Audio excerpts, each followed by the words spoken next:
स्वागत है आप सभी लोगों का मेरे चैनल रागनी सिंह में। आइए सुनते हैं मन्नू भंडारी जी की कहानियों में से एक कहानी, नई नौकरी। आधुनिकता को दर्शाते हुए यह कहानी एक पति और पत्नी के इर्द गिर्द घूमती हुई कहानी है। कहानी शुरू करने से पहले आप लोगों से मेरा विनम्र अनुरोध है कि अगर यह कहानी आप लोगों को पसंद आए तो कृपया मेरे चैनल को सब्सक्राइब और लाइक करना मत भूलिएगा। शुरू करते हैं कहानी। टाई की नाट ठीक करते हुए कुंदन आदेश देता जा रहा था। सोफे का कपड़ा कम पड़ गया है, तुम खुद ला कर दे देना। इनके जिम्मे कर दिया तो समझो सब चौपट। दरवाजे खिड़कियों का वर्निश आज जरूर पूरा हो जाना चाहिए। और देखो प्लम्बर आएगा तो जहाँ जहाँ के नल और पाइप खराब हों सब ठीक करवा लेना। रमा पीछे खड़ी सामने के आईने में पड़ते कुंदन के प्रतिबिंब को देख रही थी। उसे लग रहा था नई नौकरी के साथ कुंदन की सारी पर्सनैलिटी ही नहीं, बात करने का लहजा तक बदल गया है। कितना आत्मविश्वास आ गया है, सारे व्यक्तित्व में रौब जैसे टपक पड़ता है। होठों के कोनों में चुरुट दबाए जाने से पहले उसने सारे घर का एक चक्कर लगाया। यह भी रोज का एक क्रम हो गया था। पीछे के बरामदे में दर्जी सोफे के कवर्स की सिलाई कर रहा था। कुछ दूर खड़ा मिस्त्री छोटे छोटे टीनों में वर्निश तैयार करते लड़के को कुछ आदेश दे रहा था। कुंदन को देखकर उसने सलाम ठोका। अब्दुल मियाँ, काम आज पूरा हो जाना चाहिए। तुम्हारा काम बहुत स्लो चल रहा है। काम भी तो देखिए सरकार, समय चाहे 2 दिन ज़्यादा लग जाए पर आपको शिकायत का मौका नहीं दूंगा। मैं साहब काम की क्वालिटी पर अच्छा। कुंदन लौट आया। ड्राइंग रूम के पार्टीशन पर नज़र पड़ते ही कहा, इंटीरियर डेकोरेटर्स वालों के यहाँ फ़ोन ज़रूर कर देना। यह पार्टीशन पर बिल्कुल नहीं चलेगा। डिज़ाइन क्या बताया था, बनवा क्या दिया, रविश। कुंदन गाड़ी में बैठा। रमा पोर्टिको की सबसे निचली सीढ़ी पर खड़ी थी। उसे लगा जाने से पहले एक बार वो फिर सारे आदेशों को दोहराएगा, पर नहीं। गाड़ी स्टार्ट करके खिड़की से जरा सा हाथ निकालकर हल्के से हिलाते हुए कहा, अच्छा बाय बाय। तो उसे ख्याल आया कि यह तो उसकी आदत थी कि गाड़ी में बैठकर चलने से पहले वह नौकर के सामने बताते हुए सारे काम फिर से दोहरा दिया करती थी। तब कुंदन हंसता हुआ कहता था, बस भी करो यार, अब कितनी बार दोहराओगी, तुम इतनी बार कहती हो, इसी से वह गड़बड़ा जाता है। गाड़ी लाल बजरी की सड़क पर तैरती हुई फाटक से बाहर निकली और दूर होती हुई अदृश्य हो गई। रमा को लगा जैसे कुंदन उसे पीछे छोड़कर आगे निकल गया है, बहुत आगे, जैसे वह अकेली रह गई है। 1 महीने पहले वह भी कुंदन के साथ ही निकला करती थी। कुंदन उसे कॉलेज छोड़ता हुआ ऑफिस जाया करता था, पर अकेलेपन की यह अनुभूति तभी तक रहती जब तक वह पोर्टिको में खड़ी रहती। जैसे ही फ्लैट का दरवाजा खोलकर वह भीतर घुसती, लकदक फर्नीचर, शीशों के दरवाजों और खिड़कियों पर झूलते लंबे पर्दे, मिस्त्रियों की खटपट, नए नए डिस्टेम्पर और वर्निश की हल्की सी गंध के बीच न जाने कहाँ डूब जाती। काम की एक लिस्ट उसके पास होती जिन्हें उसे पूरा करना होता। काम करते मिस्त्रियों को देखना होता, मार्केट के 2-1 चक्कर लगाने होते और यह सब करते करते ही शाम हो जाती। ट्रिंग ट्रिंग ट्रिंग ट्रिंग। फोन उठाकर उसने नंबर बोला। कौन? मिसेज बर्मन, कहिए कहिए, क्या खबर है? मिसेज बर्मन शिकायत कर रही थी। कॉलेज छोड़े महीना होने आया, एक बार सूरत तक नहीं दिखाई, आउट ऑफ साइट। अरे नहीं, रमा ने बात बीच में ही काट दी। उसने थोड़ा सा झुककर कोहनी मेज पर टिका ली। उल्टे हाथ में पेंसिल लेकर वह फोन का संदेशा लेने के लिए जो पैड रखा था उस पर यूं ही आड़ी तिरछी लकीरें खींचने लगी। आज लंच के समय आओ न, साथ बैठकर खाएंगे। तुम्हारे चले जाने से हमारा डिपार्टमेंट तो सुना ही हो गया। लंच के समय तो तुम्हें बहुत ही मिस करते हैं, और एक तुम हो कि जाने के बाद खबर तक नहीं ली।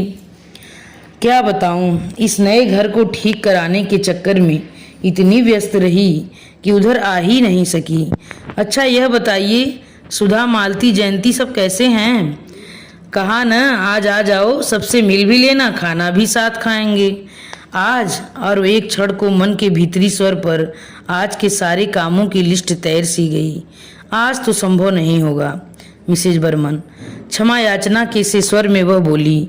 बस एक सप्ताह और ठहर जाइए, फिर अपने इस नए घर की पार्टी दूंगी। देखिए अपनी रमा का कमाल, देखेंगी तो समझेंगी कि एक महीने तक क्या करती रही। फिर और दो चार इधर उधर की बातें और हल्की फुल्की सी मजाक हुई और रमा ने फ़ोन रख दिया। फ़ोन रखने के बाद नए सिरे से इस बात का बोध हुआ कि कॉलेज छोड़े उसे 28 दिन हो गए। जाना तो दूर, उसे कभी ख्याल भी नहीं आया वहाँ का। आश्चर्य के साथ साथ उसे थोड़ी सी ग्लानि भी हुई। वह क्यों नहीं गई, कैसे रह सकी बिना गए।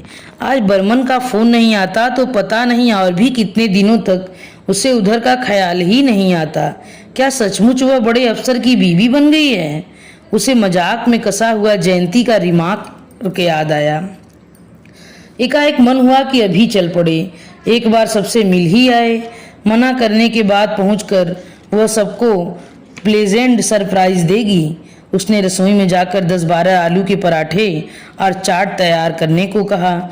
ये दोनों चीज़ें वहाँ सबको बहुत पसंद थी। सारे डिपार्टमेंट में और मिसेज बर्मन ही विवाहित थी, बाकी सब कॉलेज हॉस्टल में रहती थी और अच्छी अच्छी चीज़ें खाने की उनकी फरमाइश से बनी ही रहती थी। उसे अपनी फेयरवेल पार्टी की याद आई। 10.5 साल की सर्विस थी। प्रिंसिपल ने अनेकानेक शुभकामनाओं के साथ फूलों के बड़े से बड़े गुलदस्तों के बीच पार्कर पेन का एक सेट रख दिया था। मिसेज चोपड़ा, आप इसी पेन से अपनी थीसिस पूरी करिए। जब भी वापस काम करने का मन हो, बिना किसी संकोच के चली आइए। यहाँ आपका हमेशा ही स्वागत है। उसके डिपार्टमेंट की सभी लेक्चरर्स गाड़ी तक छोड़ने आई थी। भाई रमा जी, कॉलेज भले ही छोड़ दीजिए, लंच के समय खाना लेकर जरूर आ जाया करिए। तो उसकी नम आँखों में भी हंसी चमक उठी थी। तब उसे कुंदन की बात याद हो आई थी। तुम वहाँ पढ़ाने जाती हो या खाने? फ़ोन पर भी जब तुम लोगों की बातें होती हैं तो खाना ही डिस्कस होता है। उसने केवल उन लोगों से ही नहीं कहा था, बल्कि मन में भी सोचा था कि लंच के समय वो कॉलेज चली ही जाया करेगी। आखिर उसे भी तो अपने को कॉलेज से एकदम काट लेने में काफ़ी कष्ट होगा। इस तरह धीरे धीरे तो फिर भी तो क्या कुंदन ने ठीक ही कहा था? कॉलेज छोड़ने का निर्णय लेकर वह चुपचाप रो रही थी और कुंदन उसे समझा रहा था, मैं कह रहा हूँ तुम्हें कतई अकेलापन नहीं लगेगा, तुम जरा भी कमी महसूस नहीं करोगी। Rather you will feel relieved. कितना स्ट्रेन है तुम पर आजकल। कुंदन को एकाएक विदेशी कंपनी में इतनी बड़ी नौकरी मिल जाएगी, इसकी आशा औरों को चाहे रही भी हो, कुंदन को बिल्कुल नहीं थी। डॉक्टर फिशर से पिछली 8 साल से उसके संबंध थे, विशुद्ध व्यावसायिक संबंध। उनकी प्रशंसा और सद्व्यवहार को भी वह व्यावसायिक औपचारिकता से अधिक कुछ नहीं मानता था, पर 10-12 दिन तक केवल जश्न ही मनाया था। रमा और कुंदन ने पैसे की उसे इतनी लालसा नहीं थी, पर मारवाड़ी कंसर्न का काम उसके टेम्परामेंट के बिल्कुल अनुकूल नहीं था।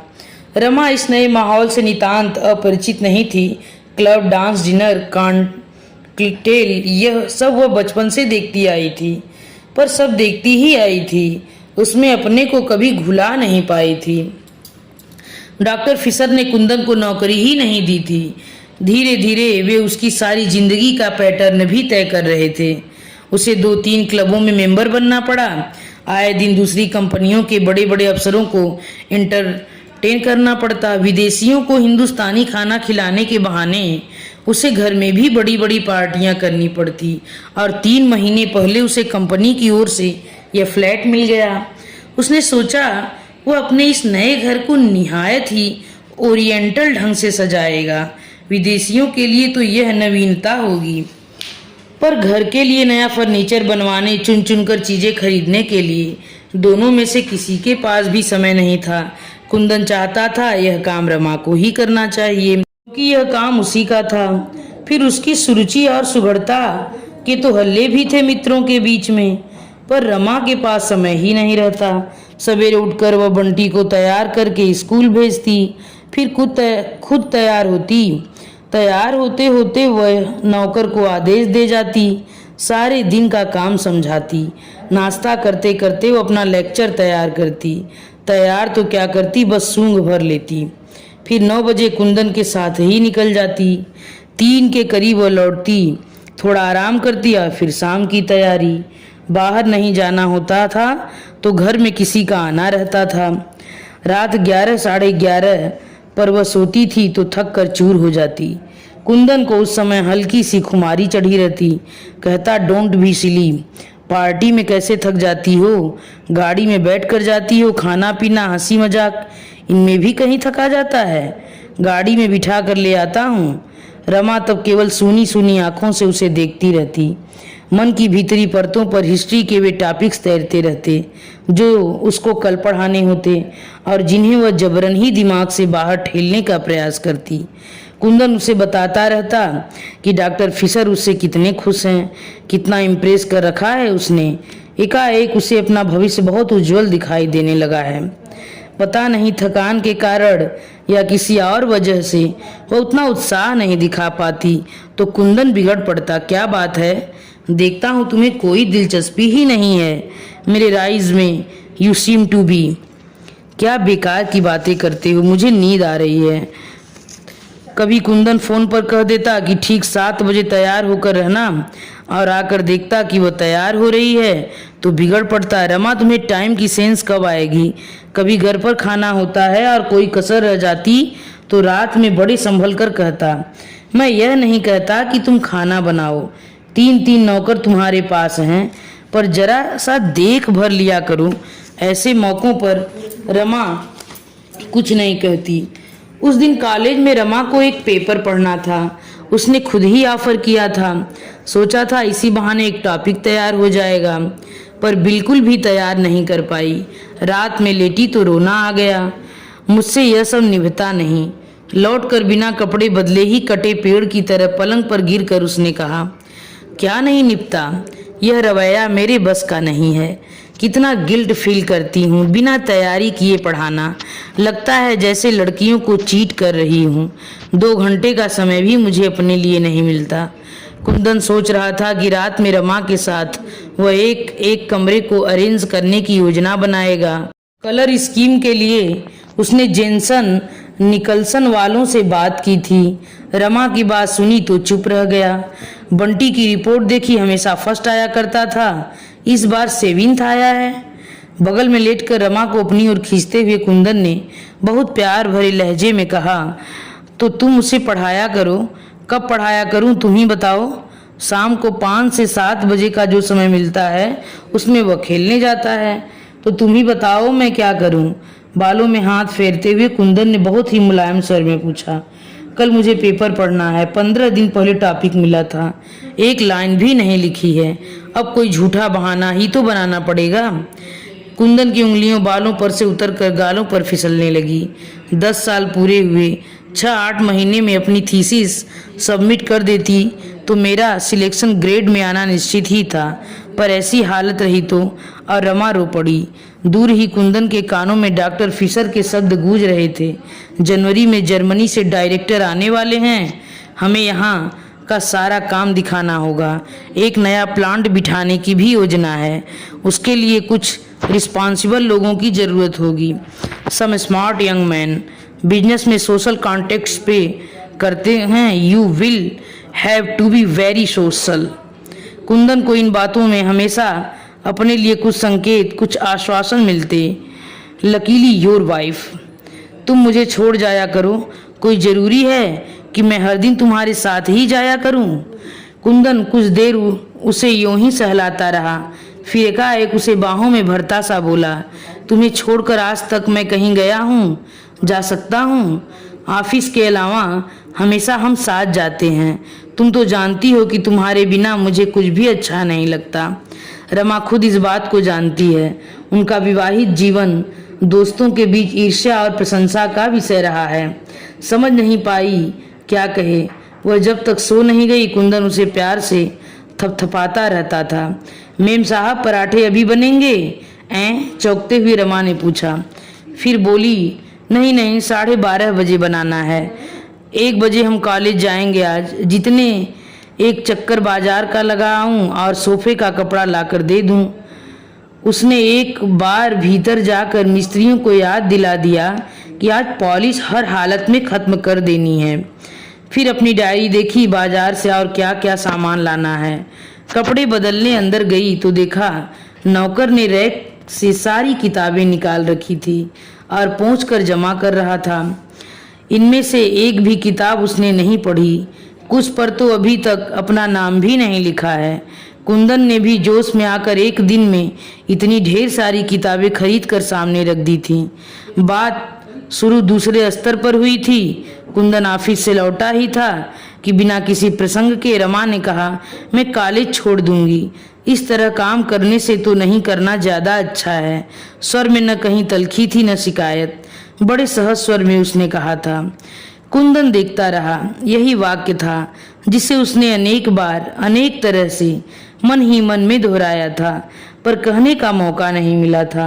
अब तो उसे यह और भी जरूरी लग रहा था, क्योंकि जनवरी तक उसे अपना सारा घर डेकोरेट करना था, ओरिएंटल स्टाइल पर। फिर भी उसने पूछा, क्या बात हो गई? कुछ नहीं। कुंदन को इस समय और बात खींचना अच्छा नहीं लगा। चाय का प्याला हाथ में लिए ही लॉन में निकल गया। कैक्टस की जितनी वैरायटी ला सकता था लाकर फाटक के दोनों ओर बड़ी खूबसूरत रॉकरीज बनाई थी, पर लॉन से वह अभी संतुष्ट नहीं था। चाहता था लॉन पर्शियन कारपेट में बदल जाए। रात में फिर वही प्रसंग चला। कुंदन उससे बचना चाहता था और जानना भी चाहता था कि रमा ने सचमुच ही यह निर्णय ले लिया है या कि केवल कुंदन पर अपना आक्रोश प्रकट कर रही है। पर रमा ने केवल इतना ही कहा, अब निभता नहीं, कल इस्तीफा दे दूंगी। स्वर के भीगेपन ने कुंदन को भी कहीं से छुआ जरूर। फिर भी सारी बात को एक हल्के मजाक में बदलने के लहजे से उसने कहा, छोड़ो भी यार, वैसे भी क्या रखा है एंशियंट हिस्ट्री पढ़ाने में। चोल वंश चेदी वंश के बारे में न जानेंगे तो कौन सी जिंदगी हराम हो जाएगी। रमा चुप। इससे तो खूब तुम किताबें पढ़ो, मैगजीन्स पढ़ो, कुछ छुटपुट क्लासेज अटेंड कर लो, बंटी को पढ़ाओ, दुनिया भर के बच्चों को पढ़ाओ और अपना बच्चा निगलेक्ट हो। रमा चुप। कुंदन उस चुप्पी पर खींच आया। फिर भी अपने स्वर को भरसक संयत बनाकर बोला, तुम्हें शायद लग रहा है कि मेरी वजह से, इस नई नौकरी की वजह से तुम्हें अपना काम छोड़ना पड़ रहा है, पर यह तो सोचो मुझे ही इस नौकरी में क्या दिलचस्पी है, तुम्हारे लिए, बंटी के लिए। मैं तो ऐसा नहीं कहा। मैं तो यही सोच रही थी कि आखिर मेरे मन के संतोष के लिए क्या होगा। मेरा संतोष तुम्हारा संतोष नहीं है, मेरी तरक्की तुम्हारी तरक्की नहीं है क्यों नहीं? मेरा यह मतलब नहीं था। 10 साल से काम कर रही थी, छोड़ दूंगी तो मेरा मन कैसे लगेगा? मैं तो सोचता हूँ तुम्हें यह सब सोचने का समय ही नहीं मिलेगा। और शाम को उसने 3 बंडल किताबें लाकर सामने रख दी थीं, और सचमुच उसके बाद उसे यह सब सोचने का समय ही कम मिला। आज भी मिसेज बर्मन के टेलीफोन ने ही उसे कॉलेज की याद दिलाई, वरना सारे दिन गाड़ी में घूम घूम कर उसने घर का सामान खरीदा है। पर्दों के लिए उसने लूम वालों से यह तय किया कि 40 गज कपड़ा बनाकर वह उस डिज़ाइन को नष्ट कर देंगे जिससे उसके जैसे पर्दे और कहीं देखने को भी न मिले। डिज़ाइन भी उसने खुद पसंद करके बनवाया था। राजस्थान की किसी रियासत का बहुत सा सामान नीलाम हुआ था। कितने दिनों तक वह वहां जा जाकर बैठी थी। पुरानी पेंटिंग्स, झाड़, फानूस और भी सजावट की छोटी मोटी चीजें उसने खरीदी थीं। आज दरवाजों का पॉलिश समाप्त हो जाएगा तो सारा सामान जमाना है। डायरेक्टर मुंबई आ गए हैं, अगले सप्ताह तक यहाँ आ जाएंगे, तब तक वह सब जमा लेगी। इंटीरियर डेकोरेटर्स वालों के यहाँ से एक आदमी बराबर आता रहा है। तभी उसे फ़ोन का ख्याल आया। लाइन एंगेज थी। वह बाहर जाने के लिए निकल ही रही थी कि टेलीफोन की घंटी बजी। रमा ने रिसीवर उठाकर अपना नंबर बोला। ओह, मैं सोच रहा था तुम कहीं मार्केट के लिए निकल गई हो। बस निकल ही रही थी। सुनो डार्लिंग, लंच पर मेरे साथ एक साहब होंगे, यहीं के हैं, बहुत फॉर्मल होने की ज़रूरत नहीं है, बस ज़रा सा देख लेना। डेकोरेटर को फ़ोन किया था पर लाइन नहीं मिली, लौट कर फिर करूँगी। ओके खट। रसोई में जाकर रमा ने कहा, थोड़ी सब्जियां उबाल कर इन उबले हुए आलूओं में मिला दो। पराठे नहीं बनेंगे, वेजिटेबल कटलेट बना देना। फिर उसे फ्रिज खोलकर देखा, सब कुछ था।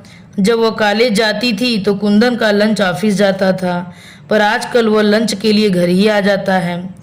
पहली तारीख लंच के लिए कुंदन आया। जब भी वह घर आता एक बार सारे घर का चक्कर लगाता, इस नई साज सज्जा को हर एंगल से देखता और उसके चेहरे पर एक संतोषमय गर्वयुक्त उल्लास चमकने लगता। कभी कभी इसी उल्लास में रमा को बाह में भरता हुआ कहता, यू आर रियली वंडरफुल। यूँ खुले में चूमने की मर्यादा वह तोड़ नहीं पाया था, उसी से केवल उसे दबा कर छोड़ देता। पूरा चक्कर लगाकर बोला, I think everything is in tune. क्यों? कलफ लगा नैपकिन फड़फड़ाता हुआ उसकी गोद में फैल गया। अब कोई आए मुझे चिंता नहीं, 5 तारीख को डायरेक्टर आ रहे हैं, मैं इस बार एक बड़ी पार्टी घर पर ही करूँगा। रमा खाती जा रही थी और उसकी प्लेट का ध्यान भी रख रही थी। जो चीज़ खत्म हो जाती रख देती। बस यार वो रोक पटकना है कि डायरेक्टर की नज़रों में जम जाऊं। एक बार ये लोग इम्प्रेस हो जाएं तो रास्ता साफ। डॉक्टर फिशर तो जब भी कोई मौका आएगा मेरे फेवर में ही राय देंगे। रमा कुंदन के बच्चों जैसे पुलकमय आवेश पर मंद मंद मुस्कुराती रही। मेम साहब आपका फ़ोन है। किसका है? बोलो बाद में करें, मेम साहब इस समय लंच ले रही हैं। कुंदन इस समय रमा को वह सारी बातें सुनाना चाहता था जो आज उसके और फिशर के बीच में हुई थी। कितने स्पष्ट थे सारे संकेत, फिर भी वह अपने अनुमानों का रमा के से समर्थन करा लेना चाहता था। कॉलेज से मिसेज बर्मन का है। बैरा लौटने लगा। अरे ठहरो। और रमा एकदम उठ खड़ी हुई थी। बातें शुरू हुई तो वह भूल गई कि कुंदन खाने की मेज पर बैठा है और वह खाना बीच में ही छोड़कर आई है। अरे डार्लिंग आओ ना, तुम औरतों का भी बस एक बार चरखा चल जाए तो खत्म ही नहीं होता। रमा लौट ही रही थी। चरखा क्या?